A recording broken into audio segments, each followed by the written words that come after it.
The chains were meant to rattle. That was the first thing everyone noticed. When the 5 alien guards entered the chamber, they didn't walk quietly.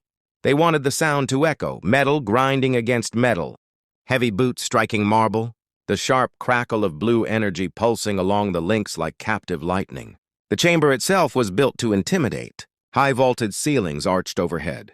Marble columns, carved with unfamiliar constellations, framed a wall of deep sapphire velvet.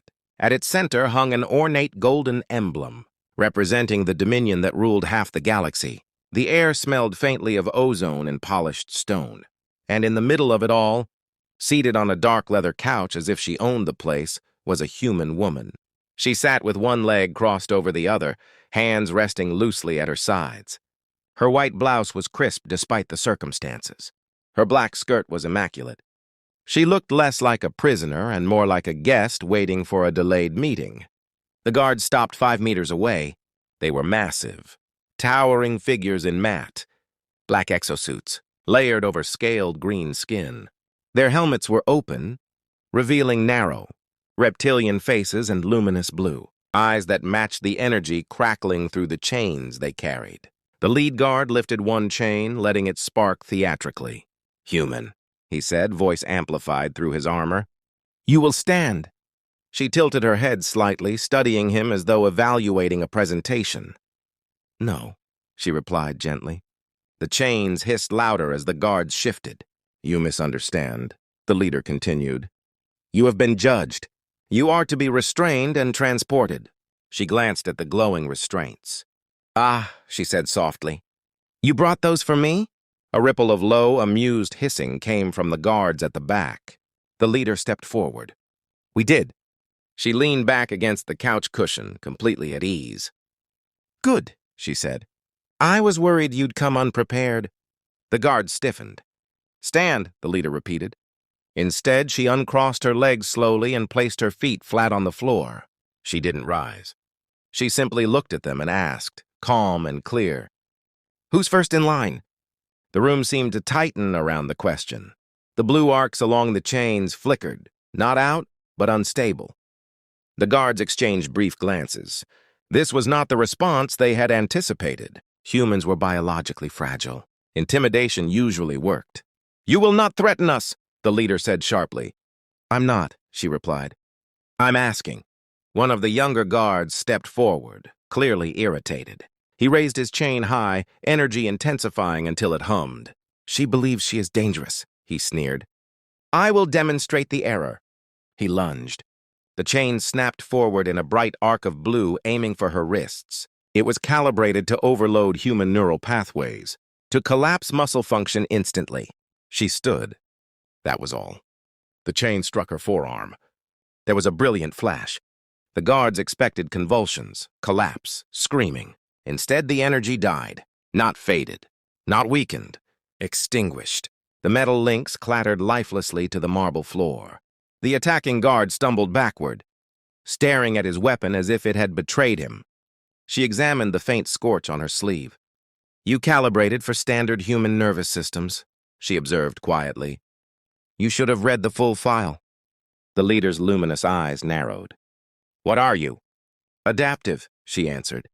The disarmed guard roared and charged physically this time, swinging his armored gauntlet toward her head.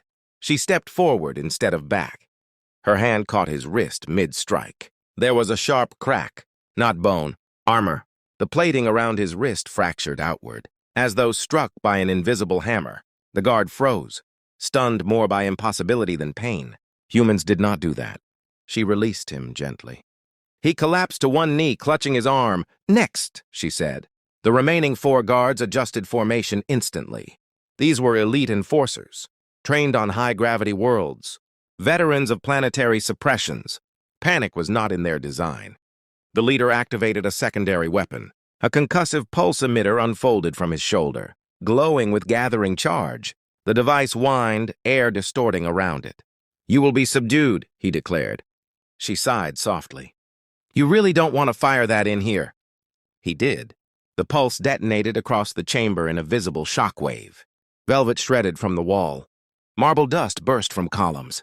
The golden emblem trembled violently. When the air cleared, She was still standing. Her hair had shifted slightly from the blast. That was all. The leader's voice lowered. Impossible.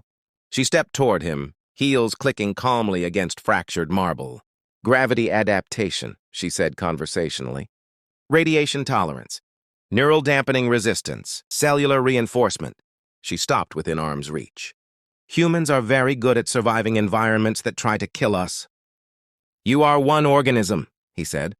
Yes, she agreed softly. And that's your mistake. She placed her hand against his chest plate. The armor dented inward with a deep metallic groan, not crushed, but compromised. Systems flickered along his suit. He staggered back. The other guards no longer hesitated. They attacked together. Chains reignited, wrist blades extended. Tactical visors flared bright. 5 against 1. This time she smiled. That's better. They moved with military precision. Angles covered. Attacks layered, no wasted motion. A chain snapped toward her legs while another aimed high. A blade thrust for her shoulder seam. Pulse bursts fired in staggered intervals. She moved through it like water around stone. A chain wrapped around her waist. She twisted sharply, using the guard's own momentum to pull him forward. He collided with another enforcer, both crashing heavily to the floor. A blade sliced her sleeve, but her skin beneath remained unbroken. She stepped inside a pulse arc before it fully expanded, drove her elbow into a seam in reinforced plating, and the armor split like brittle ceramic. One guard swung from behind. She ducked, pivoted, and struck his knee joint. Servos screamed as the joint locked and failed. Within less than a minute, the marble floor held 5 fallen enforcers. Alive, but defeated. Energy chains flickered uselessly. Armor systems sparked. Heavy breathing echoed through helmets. The golden emblem behind her finally tore free from its mount and crashed to the floor with a thunderous clang, sending dust swirling into the air. She stood in the center, posture relaxed, breathing steady. Now, she said lightly, shall we discuss why your superiors thought 5 guards would be enough? The leader struggled upright. You were assessed as human. I am, she replied. She returned to the couch and sat down again, crossing her legs exactly as before. You studied our wars, she continued. Our disasters. Our conflicts. Her gaze sharpened. But you missed the pattern. The leader swallowed. What pattern? She leaned forward slightly. When something tries to chain us, her voice lowered, we adapt. Distant alarms began to echo through the palace corridors. Reinforcements. Heavy footsteps thundered outside the chamber doors. Voices barked rapid commands in the Dominion tongue. The leader's breathing grew uneven. Why are you here? He demanded. She regarded him calmly. You brought chains for a diplomat. His eyes widened. A diplomat? Yes. She gestured toward the shattered chamber. The ruined velvet. Cracked marble, fallen emblem. This was your negotiation tactic. Her expression cooled, steel beneath silk. So this is mine? The massive doors burst open. Dozens of armored soldiers flooded the entrance, then froze. 5 elite guards lay scattered across polished marble. One human woman stood untouched in the center. Dust drifted through beams of overhead light. The golden emblem of the Dominion lay split behind her like a fallen crown. She adjusted her sleeve casually. No weapons, no visible armor, just composure. The soldiers raised rifles instinctively, but none fired. They had seen the damage. They had seen the guards. And they had read the file. Humans, fragile, volatile, divided. Outdated data. She tilted her head slightly, examining the line of armed enforcers filling the doorway. Her voice carried effortlessly across the chamber. Who's first in line? No one moved. The air felt heavier now, not with energy, but with realization. She wasn't here to conquer. She wasn't here to escape. She was here to demonstrate. Humans did not dominate through size. They did not rule through fear alone. They endured. They adapted. And when pushed, they pushed back harder. The nearest soldier lowered his weapon first. Then another. Silence settled like a verdict. She allowed herself a small, satisfied smile.